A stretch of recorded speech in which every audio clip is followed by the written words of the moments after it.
नमस्कार, मी Manisha. Bright foods and creation ह्या यूट्यूब चॅनलवर आपले खूप खूप मनापासून स्वागत आहे.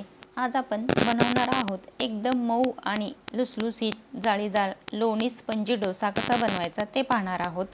अगदी उडपी हॉटेलमध्ये मिळतो तसा डोसा आज आपण घरच्या घरी तयार करणार आहोत. असा डोसा बनवतो त्यावेळेस प्रत्येक साहित्य हे प्रमाणात घेतले की डोसा हा आपला पाहिजे तसा तयार होतो. फक्त प्रत्येक साहित्य हे त्याचे प्रमाणातच घेतलं पाहिजे. त्यासाठी तुम्ही हा व्हिडिओ नक्की शेवटपर्यंत पहा.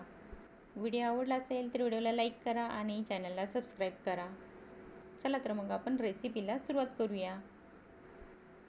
सुरुवातीला येथे मी 3 वाटी तांदूळ घेतलेला आहे. हा तांदूळ तुम्ही कोणताही घेऊ शकता. येथे मी हे रेशनचे तांदूळ घेतलेले आहे. 1 वाटी उडीद डाळ आणि पाव वाटी साबुदाणा. हे सर्व एकत्रच मिक्स करायचे आणि स्वच्छ 2 ते 3 पाण्याने धुवून घ्यायचे आणि यामध्ये पाणी घालून हे रात्रभर किंवा 5 ते 6 तास भिजत ठेवायचे. त्याचबरोबर 1 वाटी पोहेसुद्धा स्वच्छ धुवून भिजत ठेवायचे.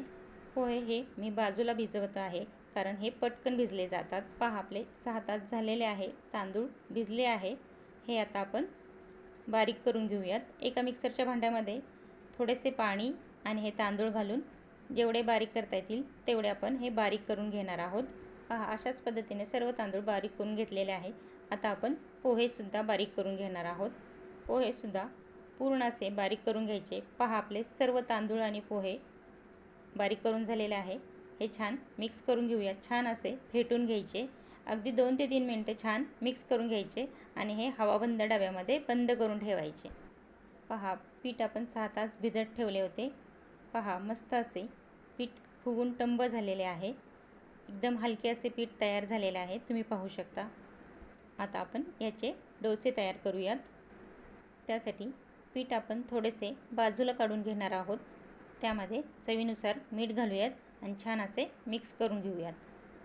जेवढे आपल्याला डोसे बनवायचे आहेत तेवढेच पीठ आपण बाजूला काढून घेतलेले आहे आणि तेवढ्याच पिठामध्ये आपण मीठ मिक्स करून घेतलेले आहे. हे व्यवस्थित मिक्स झाले की याचे डोसे सोडूयात. तवा मी गरम करून घेतलेला आहे. यावर आता आपण डोस्याचे बॅटर सोडूयात. हे डोसे थोडेसे जाडसर असतात त्यामुळे आपण हे पसरवायचं नाही. जेवढे पीठ आपण सोडलेले आहे जेवढे स्वतःहून ते पसरेल तेवढेच त्याचा डोसा बनवायचा. पहा याला मस्त अशी जाळी बनत आहे. याला थोडेसे झाकून ठेवूयात. पहा अगदी 1 मिनिटच आपण झाकून ठेवले होते. मस्त अशी जाळी तयार झालेली आपल्याला दिसत आहे. याला वरून थोडेसे बटर लावून घेऊयात. बटर आपण सर्व डोस्याला पसरवून घेऊयात म्हणजे खायला खूप छान लागतो. 2 मिनिटानंतर हा डोसा आपण पलटून घेऊयात. पहा मस्त असा रंग आलेला आहे. आता आपण दुसऱ्या बाजूने सुद्धा बटर लावून घेऊयात. दोन्ही बाजूला छान असे बटर लावून घ्यायचे. गॅस हा मीडियमच ठेवायचा.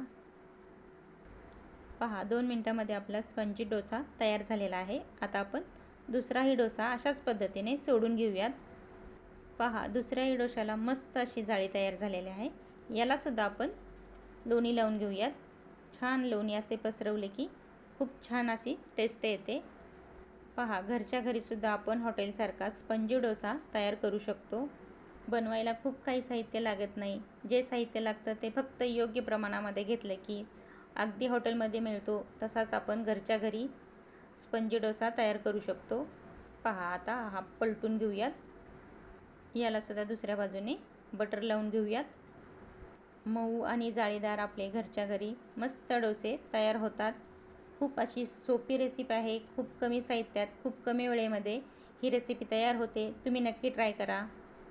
पहा येथे मी एक डोसा तोडून दाखवते. पहा एकदम मऊ असा जाळीदार डोसा तयार झालेला आहे.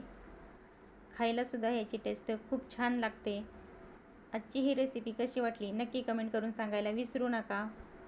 अशाच नवनवीन रेसिपीज पाहण्यासाठी ब्राईट फूड्स अँड क्रिएशन ह्या यूट्यूब चॅनलला सबस्क्राईब करा आणि व्हिडिओ आवडला असेल तर व्हिडिओला लाईक करा.